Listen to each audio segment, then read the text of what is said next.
Hey, hola, soy Rocío Gwendolyn Orozco Contreras, estudiante de la Universidad Privada de Irapuato.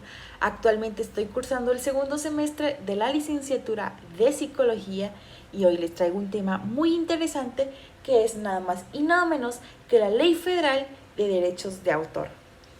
Bueno, entonces comenzamos.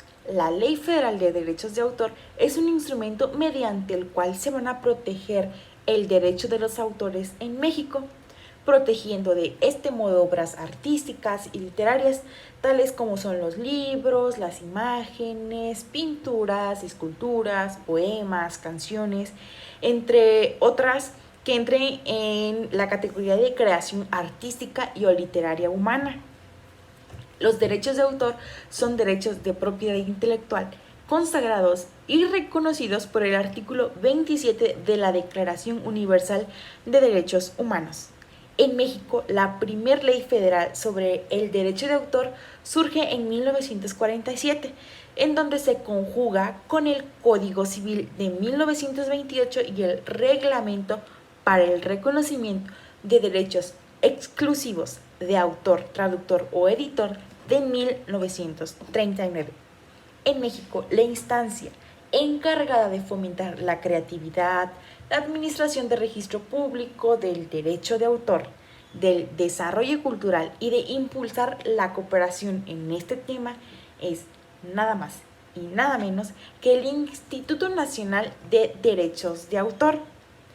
Ahora bien, esta ley va a proteger la forma en que se fija la obra y la originalidad de esta. Hablamos de forma pues a la expresión específica que el autor le da a su creación, sea literaria, artística o científica, y esto nos va a permitir su identificación y reproducción. Y nos referimos a la originalidad, al hecho de que pues tal creación no debe de ser copiada de una que ya existe, bueno, excluyendo las obras en proyecto o en imaginación. Tal ley va a proteger las obras según el autor, la comunicación, el origen y los creadores, de acuerdo a su artículo número 4, el cual nos dice que de autor este puede ser conocido, anónimo o seudónimos por comunicación, ya sean divulgadas, inéditas o publicadas, y según su origen sean primigenias o derivadas, y de acuerdo a los creadores que intervienen, estas pueden ser individuales, de colaboración o colectivas.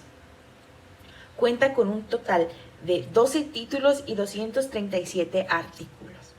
De acuerdo a su artículo número 14, menciona que no son objetos de protección como derecho de autor las ideas en sí mismas, las fórmulas, soluciones, sistemas, principios, conceptos, métodos, descubrimientos, procesos, intervenciones de cualquier tipo, entre otros. Esta ley nos va a hablar de derechos morales y derechos patrimoniales. Los derechos morales son el reconocimiento de la paternidad del autor sobre la obra realizada y sobre la integridad de la misma. Y los patrimoniales se refieren a la facultad de aprovecharse y de disponer económicamente de la obra por cualquier medio. Ahora bien, algo muy interesante acerca de esta ley es si se tiene como tal una fecha de vencimiento de la protección del autor en relación con sus obras. Entonces, chequen esto.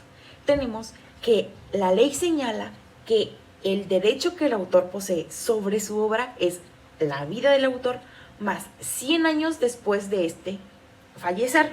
Bueno, a excepciones y salvedades que pues la misma ley va a establecer.